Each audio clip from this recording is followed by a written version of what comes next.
주빌리 기도운동에 이렇게 불러주셔서 감사합니다. 주빌리 목요 모임은 저에게 참 특별한 기도 모임입니다.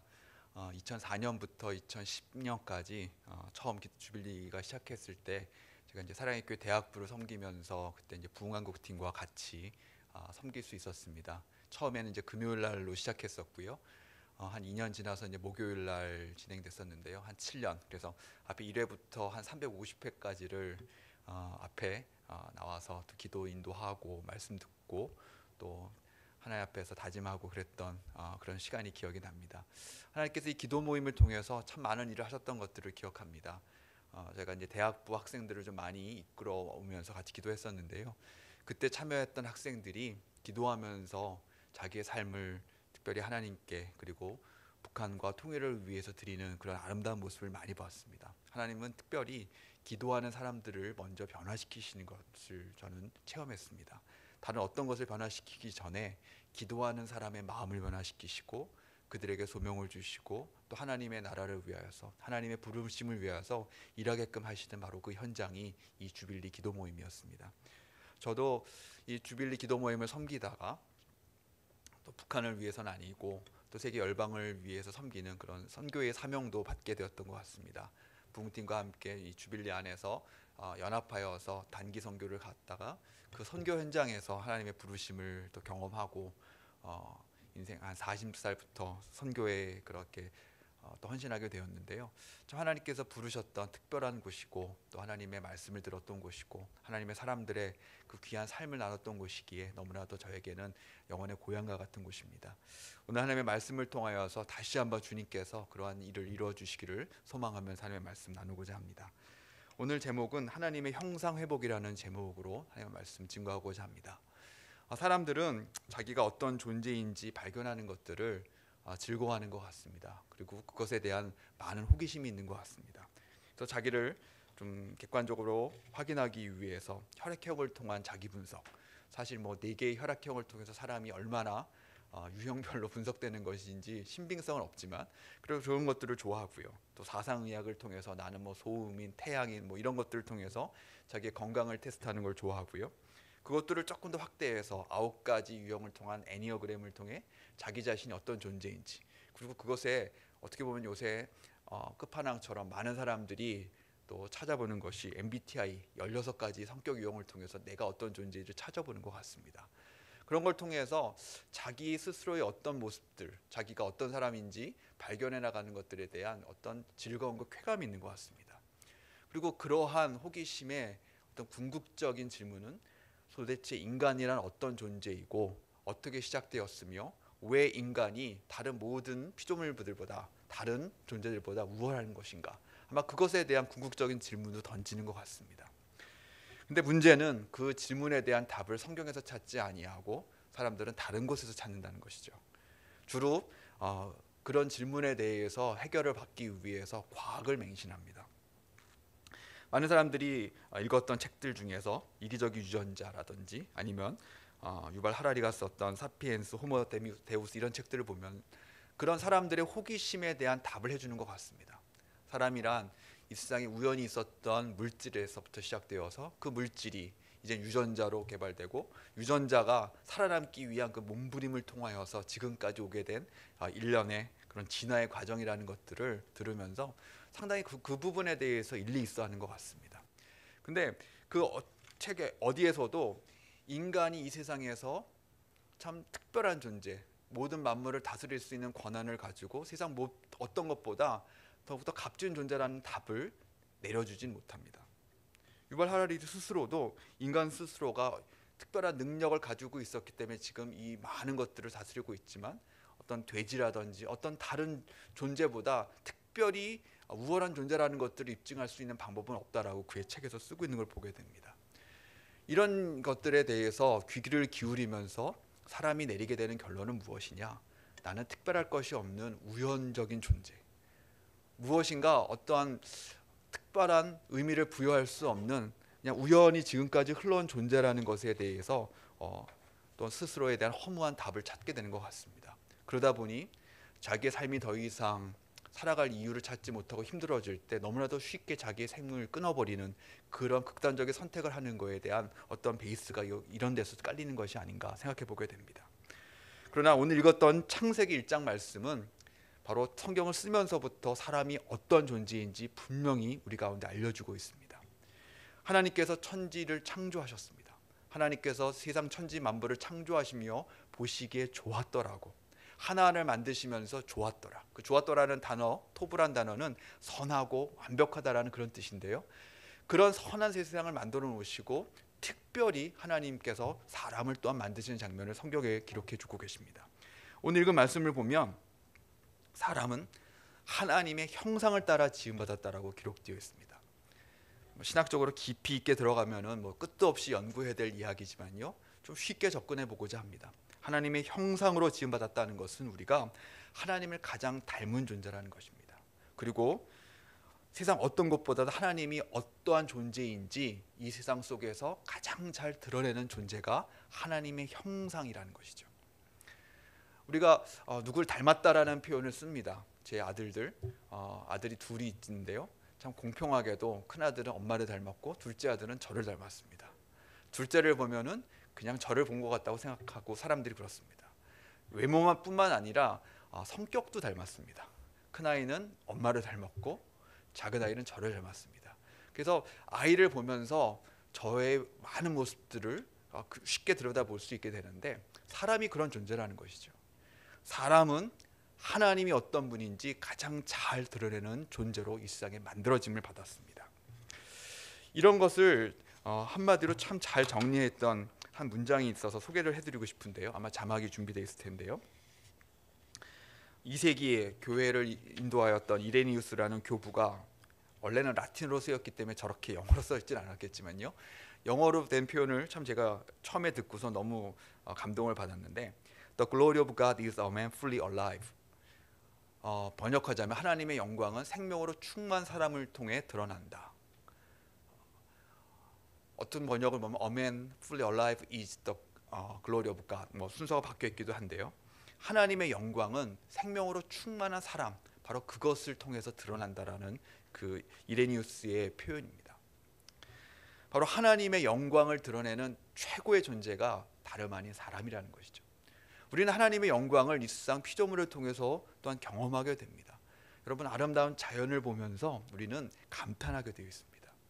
세상에 너무나도 멋진 자연 앞에서 우와라는 그 한 마리 탄성을 내뱉지 않는 사람이 어디 있겠습니까? 근데 그 탄성을 내뱉는 그 탄성 자체가 하나님을 향한 예배요 찬양입니다. 왜냐하면 그 피조물 안에, 그 아름다운 창조물 안에 하나님의 완벽한 하나님의 능력과 하나님의 아름다움과 하나님의 지혜가 담겨 있기 때문에 그렇습니다.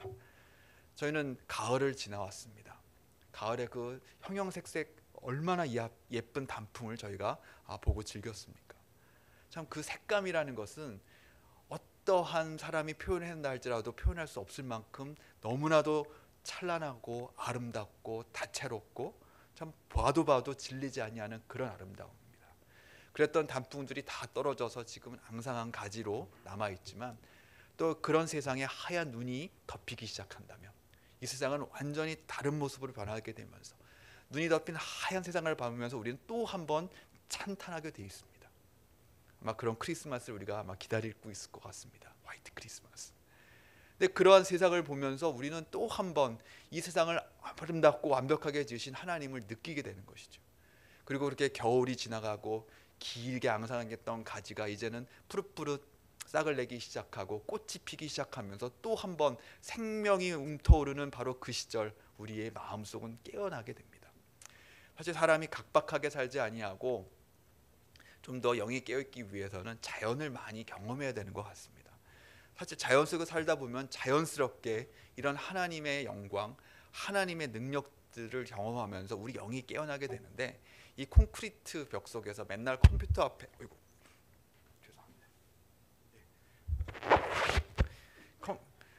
콘크리트 안에 살다 보니까 세상이 어떻게 변하는지, 또 하나님의 이런 섭리가 어떻게 이 땅을 움직이고 계신지 전혀 느끼지 못한 채 참 삭막하게 사는 것 같습니다.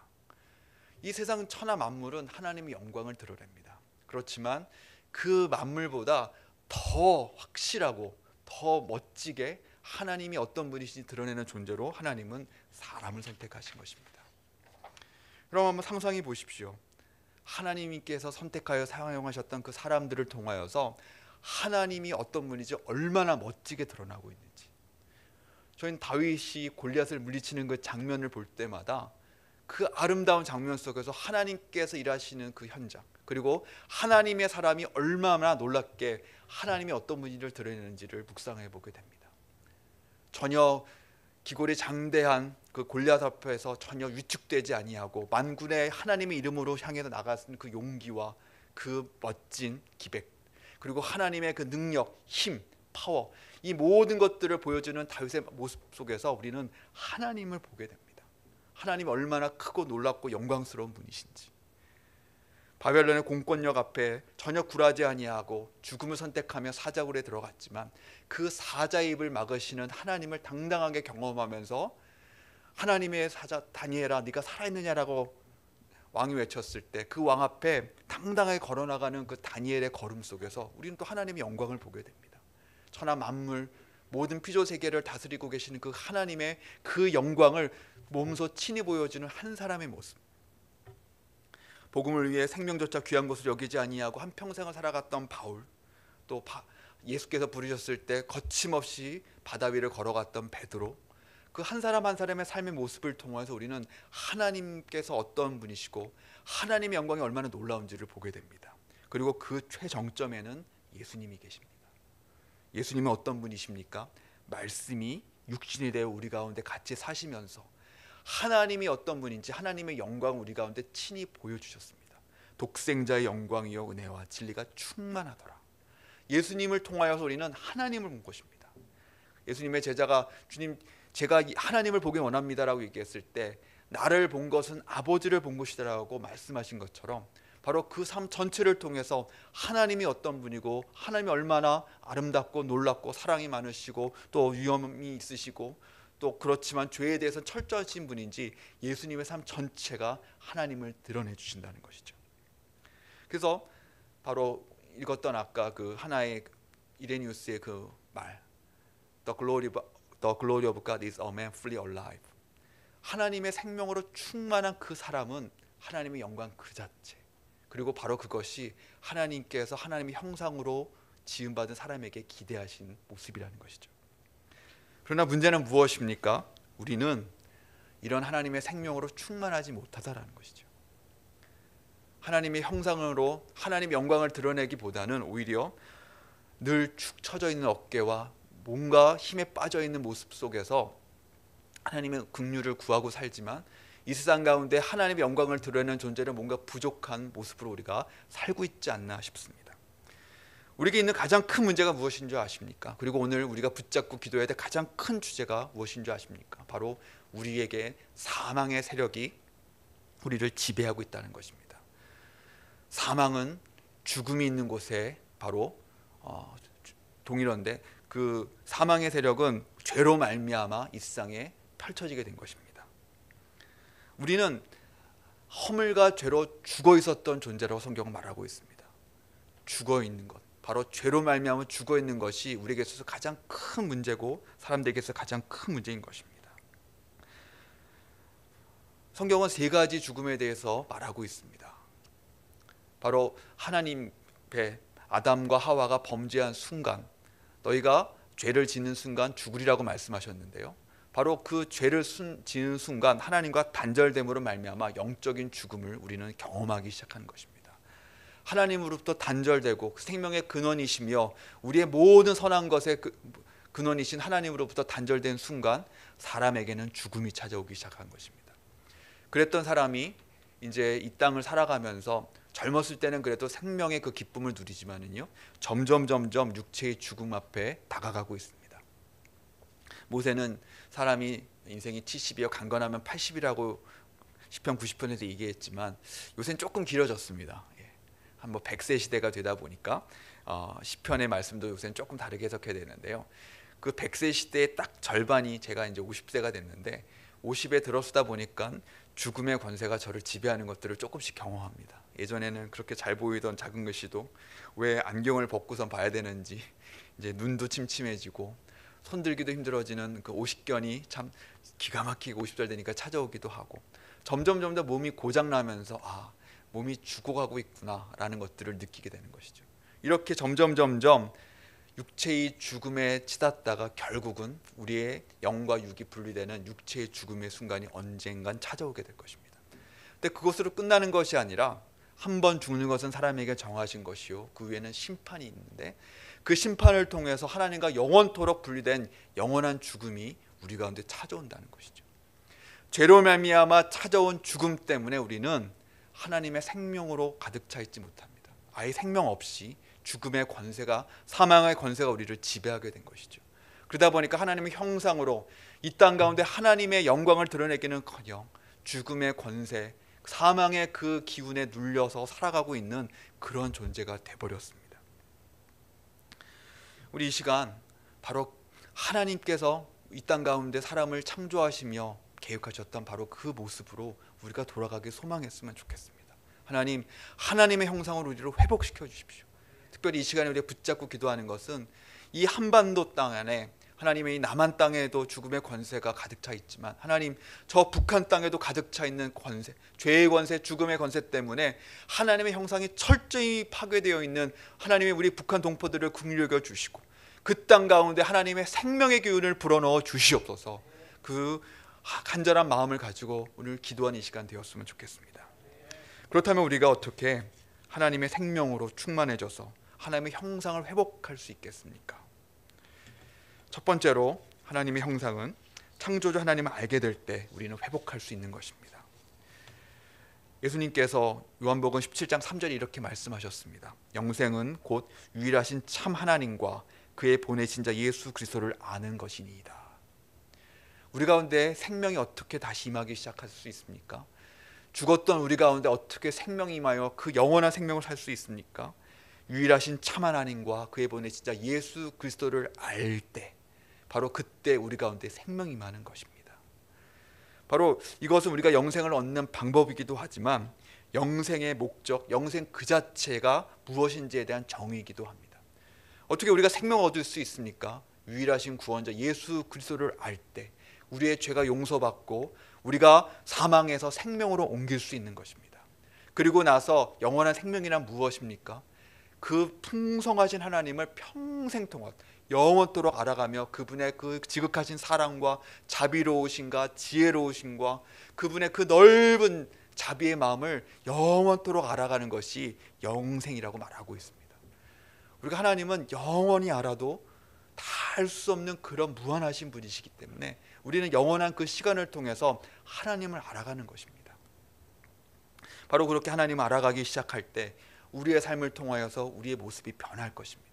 예수 그리스도의 십자가를 통하여서 바로 우리의 죄가 용서받고 하나님의 사랑이 우리 가운데 부음받기 시작하였을 때 우리 가운데는 하나님의 생명이 시작이 되고 하나님을 닮기 시작하는 것이죠.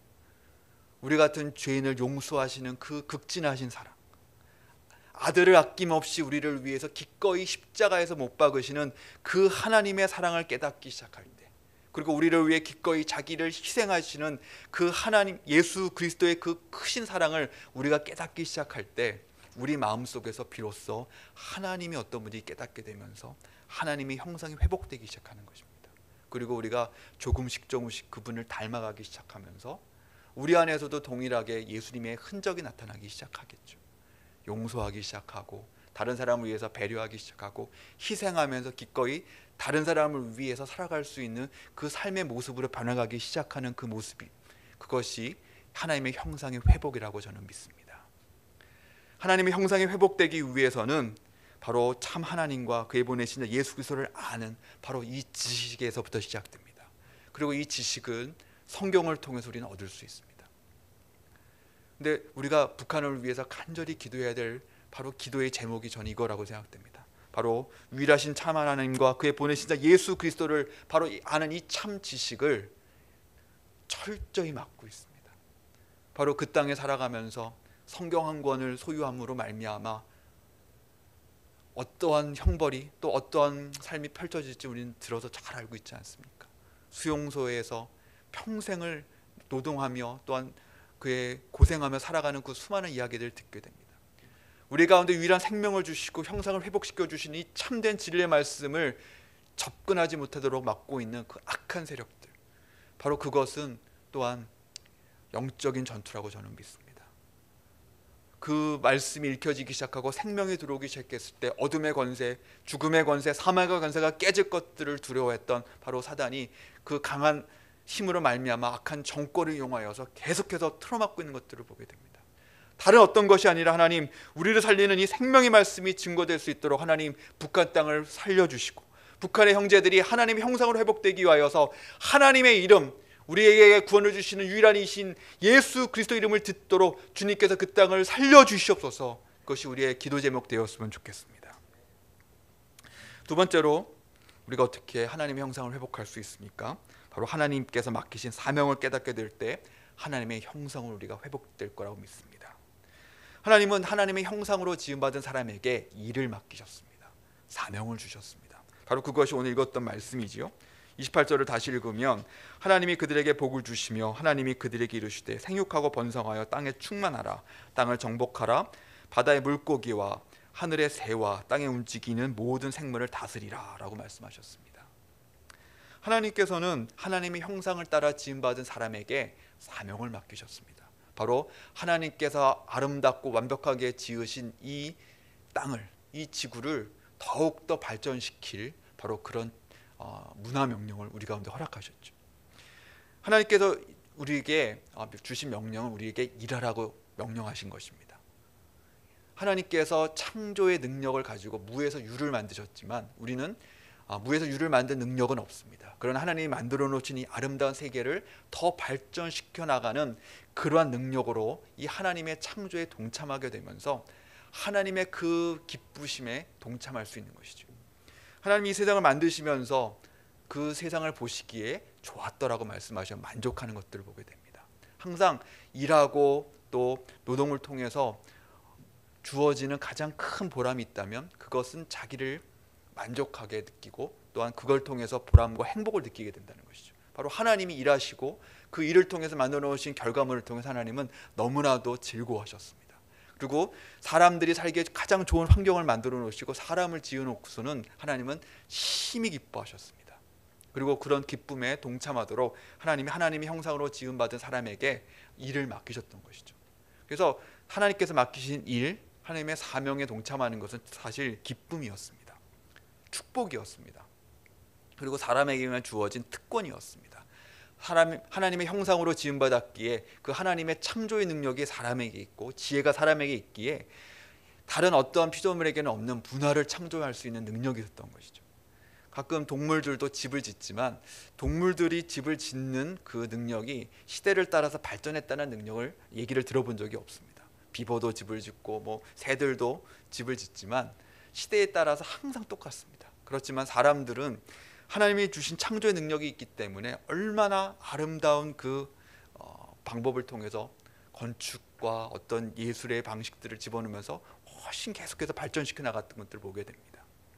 그래서 이 땅 가운데에서 일하는 것, 하나님께서 주신 사명을 따라 사는 것 자체가 하나님의 형상으로서 살아가는 최고의 축복인 것이죠. 근데 문제는 죄로 말미암아 이 일 자체도 이제는 저주를 받게 됩니다. 우리가 잘 알듯이 3장을 보면 죄로 말미암아 아담과 하와가 벌을 받을 뿐만 아니라 하나님께서 만드신 창조 세계 자체도 저주를 받게 됩니다. 3장 17절을 보면 땅은 너로 말미암아 저주를 받고 너는 내 평생에 수고하여야 그 소산을 먹으리라. 땅이 내게 가시덤불과 엉겅퀴를 낼 것이라. 내가 먹는 것은 밭의 채소인즉 내가 흙으로 돌아갈 때까지 얼굴에 땀을 흘려야 먹을 것이니라 하면서 일 자체가 더 이상 하나님의 그 창조의 세계를 더 발전시키는 축복과 어떠한 특권이 아니라 이제는 저주로 바뀐 세상을 살게 됩니다. 그리고 그 저주가 임한 그 노동의 현장, 일의 현장은 어떤 일이 벌어집니까? 약육강식, 승자독식, 그리고 더 나아가서는 하나님께서 아름답게 만들어 주신 창조 세계를 파괴하는 일까지 서슴지 않고 벌어지는 살벌한 현장이 일터가 되어버립니다. 그래서 일터 속에서 살아남기 위해서 우리는 몸부림치면서, 그리고 형상이 어느 정도 남아있기에 이를 통해서 만족을 느끼고 보람을 느끼고자 하는 그런 마음도 있지만, 사실 우리가 이 세상에서 살면서 저주의 쓰라림을 더 많이 맛보고 사는 것들을 우리는 이 삶에서 경험하는 것이죠. 근데 우리는 문제가, 하나님께서 회복하신 사람, 하나님의 생명으로 인도하신 사람에게는 이 일마저도 새로운 것으로 바꾸길 원하신다는 것입니다. 예수님께서 하신 말씀이 있는데요, 요한복음 20장 21절 자막으로 기록되어 있습니다. 예수께서 또 이르시되 너희에게 평강이 있을지어다. 아버지께서 나를 보내신 것 같이 나도 너희를 보내노라. 하나님께서 예수 그리스도를 보내셔서 이 땅 가운데 하나님의 세계가 회복되도록 사명을 맡기셨습니다. 바로 이 땅에 선교사로서 사명을 가지고 미션을 가지고 미셔너리로 오신 분이 예수 그리스도십니다. 그리고 그 예수께서 십자가상에서 외치셨습니다. 다 이뤘더라고. 주께서 맡기신 그 모든 일을 다 이뤘다라고 외치시면서 이제는 예수님께서 세우신 제자들에게 아버지께서 나를 보내신 것 같이 나도 너희를 보내노라 사명을 맡기시며 이 땅 가운데 새로운 삶을 살기 원하시는 것이죠. 하나님이 하나님의 형상으로 지음받은 사람에게 이 창조의 세계를 맡기셨듯이 이제 죄로 말미암아 망가지고 어둠이 가득 차 있는 죄의 세력으로 가득 차 있는 이 세상을 회복시킬 책임을 주시면서 우리 가운데 다시 한번 세상을 우리를 보내고 계신 걸 보게 됩니다. 참 우리 가운데 해야 될 일이 많이 있습니다. 우리는 이 세상에 어그러지고 무너진 이 세상을 다시 하나님 나라로 일으키기 위한 하나님의 선교사로 부르심을 받았다는 그 자각이 있을 때 하나님의 형상으로 회복되는 것입니다. 여러분, 선교사는 어떤 특별한 몇 명의 사람만 선교사로 부르심을 받은 것이 아닙니다. 바로 예수 그리스도를 믿고 이 세상에 다시 보냄을 받은 모두가 하나님께서 또 예수께서 사명을 맡기셔서 하나님의 창조 세계를 회복하고 다시 한번 하나님이 보시기에 선하다고 보시기에 아름답더라라는 이 세상을 만들기 위한 책임을 가지고 우리를 이 세상에 보내신 것입니다. 더 이상 이런 양육강식 하나님의 창조의 세계를 파괴하면서까지 세상을 망가뜨리는 그런 세상이 아니라 하나님 앞에 다시 한번 회복되는 이 세상을 만드는 그런 일이 우리의 일이 되어야 되고, 그러기 위해서 더 중요한 것이 또한 그 가운데 하나님을 알지 못하는 자에게 주의 복음을 증거하는 바로 그 사명까지 감당하면서 우리는 이 생에 살아가야 되는 것이죠. 사실 이것만 하더라도 너무나도 긴 설교지만요, 우리가 분명히 한번 기억했으면 좋겠습니다. 얼마나 잘못된 일을 통하여 이 세상이 망가지고 있습니까? 참 코로나뿐만 아니라 계속된 바이러스가 이 세상을 침투하고 있는데요, 그것에 대한 원인들을 우리가 잘 알고 있습니다. 참 동물과 사람들은 어느 정도 거리를 띄어서 서로의 영역이 있었는데 사람의 이 무한정한 이 확장 욕구 때문에 동물들이 사는 땅까지 침범해서 거기에다가 집을 짓고 그곳을 개발하기 시작하면서 이 동물과의 거리가 가까워지게 됐고요. 그래서 동물에게 있는 바이러스가 사람에게 전파되기 시작하면서 지금 이런 어려운 팬데믹 시기가 찾아오는 또 그 하나의 분석을 듣게 됩니다. 이 세상이 망가지는 모습을 보면은요, 거기에는 인간의 죄와 욕심과 하나님의 형상대로 아니라 저주와 또한 이 징계, 그렇지만 그것들을 극복하고 자기의 힘으로 이 세상을 변화시키려는 사람의 욕심이 점철된 바로 그런 세상 속에서 이 세상이 더 망가지고 있는 것들을 보게 됩니다. 그러나 우리가 하나님의 사명자라는 의식을 가지고 새롭게 살기 시작했을 때 우리는 하나님의 형상으로 회복될 것이고, 그런 하나님의 한 사람 한 사람을 알면 하나님의 영광이 드러나고 회복될 것입니다. 이것은 특별히 우리 한국의 그리스도인들이 좀 다시 한번 각성했으면 좋겠습니다. 우리가 주님 앞에 나와서 무조건 잘 되게 해달라고 기도하는 것이 진짜 하나님 앞에서 바르게 사는 모습은 아닙니다. 난개발 또 잘못된 모습을 통해서 하나님 어떻게 해서든지 축복하시면 제가 돈을 많이 헌금하겠습니다, 무조건 축복해 주십시오라고 기도하는 것이 절대로 하나님의 형상답게 사는 모습이 아니라는 것입니다. 우리는 이 하나님께서 맡기신 이 세상을 하나님의 방법대로 운영하고 또 그것을 운영하기에 가장 필요한 예수 그리스도 이름, 하나님을 아는 지식을 사람에게 전파할 책임을 가지고 이 세상에 보내심을 받은 존재라는 것, 바로 그것을 인식하고 살아갔을 때 우리는 하나님의 형상으로서의 회복이 임할 것입니다. 그리고 마지막으로 한 가지 더 생각할 것이 있습니다. 우리가 하나님의 형상으로 살아가기 위해서 우리는 신앙의 공동체 속에서 살아가야 됩니다. 우리는 홀로 이 일을 감당할 수 없기 때문에 그렇습니다. 에베소서 1장 23절 교회에 대한 정의 말씀이 있는데요. 교회는 그의 몸이니 만물 안에서 만물을 충만하게 하시는 이의 충만함이니라. 바로 우리가 예수 그리스도의 생명으로 충만해지고 예수 그리스도의 능력으로 충만해져서 하나님의 형상으로서 또 하나님 맡기신 사명을 감당하기 위해서는 교회 안에서 살아가야 된다는 것입니다. 하나님의 사람들과 함께 같이 교제하고 떡을 떼고 말씀을 나누고 예배하면서 서로가 서로를 충만하게 하고 예수 그리스도의 충만이 임했을 때에만 이 땅 가운데서 하나님의 형상으로 살아갈 수 있는 것입니다. 여러분, 교회 없는 삶, 교회 없이 홀로 살아가는 신앙이 얼마나 힘든지 상상해 보셨습니까? 무슬림 지역에서 사역하고 계신 선교사님들의 이야기를 들어보면은 그 교회가 얼마나 소중한지에 대해서 참 절실히 느끼게 됩니다. 참 하나님께서 여기서 역사하셔서 여러 가지 방법을 통하여서 무슬림 안에서도 개종이 일어나고 있습니다. 페이스북을 통해서 혹은 여러 가지 유튜브를 통해서 그것들을 뭐 막아놨지만 또 우회해서 또 접속해 가지고서는 또 아니면 꿈을 통해서라든지 무슬림 안에서도 개종자가 나오기 시작을 합니다. 근데 문제는 이 사람이 진짜 개종이고 진짜 하나님을 믿고 예수 그리스도를 따르는 제자인지 알 턱이 없다라는 것이죠.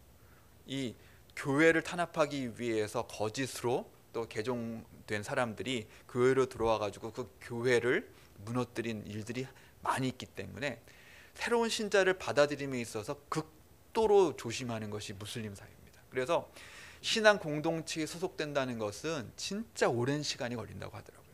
혼자 예수 그리스도를 믿었지만, 그래서 또 자기를 인도해 줄 선교사까지 만나는 일은 가능하지만, 그리고 그것을 넘어서 신앙의 공동체의 믿음의 형제와 자매들과의 교제 속에서 같이 살아가기 위해서는 긴 시간이 걸리는 것이죠. 이 사람이 진짜 거듭났고 진짜 예수 그리스도를 위해서 살아갈 사람이라는 것들에 대해서 한 선교사 아니면 신앙의 선배가 진짜 자기의 생명을 걸고 보증했을 때에만 신앙 공동체 안에 들어오게 되는 것입니다.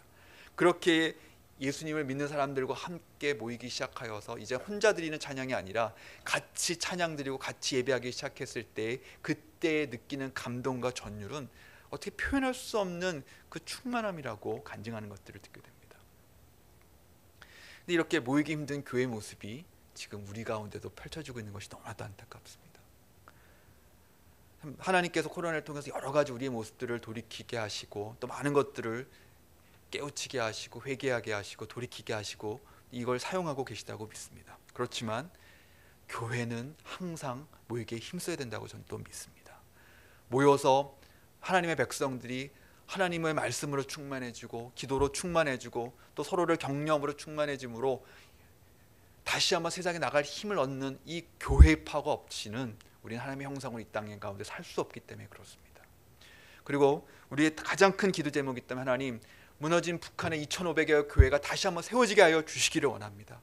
그 북한 땅에도 홀로 또 예수 그리스도를 아는 사람들이 또 지하에서 몇 명씩 같이 모여서 예배드린다는 얘기를 듣지만 다시 한번 예수 그리스도로 충만한 교회가 다시 한번 세워짐으로 말미암아 그 땅의 성도들이 힘을 얻고 주님의 이름을 마음껏 전할 수 있도록, 주님의 나라를 마음껏 선포할 수 있도록 주님의 몸된 교회를 북한 땅에도 회복시켜 주시기를 원합니다. 그것이 우리의 소망이 되었으면 좋겠습니다. 이렇게 우리가 좀 소망하면서 기도하기를 원합니다. 하나님이 우리를 하나님 닮은 존재, 이 땅 가운데서 우리를 통해서 하나님이 어떤 분인지를 드러내는 바로 그러한 하나님의 형상으로 우리를 지으셨습니다. 바로 그 하나님의 형상으로 지음받은 우리가 하나님의 생명으로 충만할 때만, 하나님의 능력으로 충만할 때만 이 땅 가운데 하나님의 영광을 드러내는 이 사명을 감당할 수 있습니다. 그러기 위해서 하나님을 아는 지식, 예수 그리스도를 아는 지식에서 더욱더 자라나가기를 소망하기를 원합니다. 그리고 그 참된 지식이 북한 땅에도 편만해지기를 위해서 우리가 힘써 기도하는 이 시간 되었으면 좋겠습니다. 그리고 하나님께서 하나님의 형상으로 지음받은 우리를 하나님의 일을 위하여서 하나님의 이 창조 세계를 더욱더 아름답게 만들 그 사명을 가지고 우리를 부르셨다는 것들을 기억하면서 이 세상을 하나님의 나라로 만들기 위하여서 주의 복음을 위해서 애쓸 뿐만 아니라 내 하는 모든 일을 통해서 하나님의 나라가 이 땅 가운데 건설되기 위하여 부르심을 받은 존재라는 바로 그 사명감에 우리가 다시 한번 회복되기를 소망합니다. 그리고 그런 하나님의 사람들이 모여서 다시 한번 서로를 격려하고 서로를 세워주는 예수 그리스도의 충만, 하나님의 충만인 교회가 더욱더 견고히 세워지기를 위해서 우리가 기도하기를 소망합니다. 저 북한 땅에도 무너진 2,500교회를 다시 한번 주께 세워주셔서 북한 땅 가운데 하나님의 나라가 세워지게 해주시고 하나님의 형상 가운데 충만해진 바로 하나님의 백성들을 일으켜 세워주시옵소서. 그 같은 마음의 소원을 가지고 기도하는 이 시간 되기를 주 이름으로 축원합니다. 같이 기도하겠습니다. 아버지 하나님, 하나님의 마음을 다시 한번 성경을 통해서 살펴보았습니다.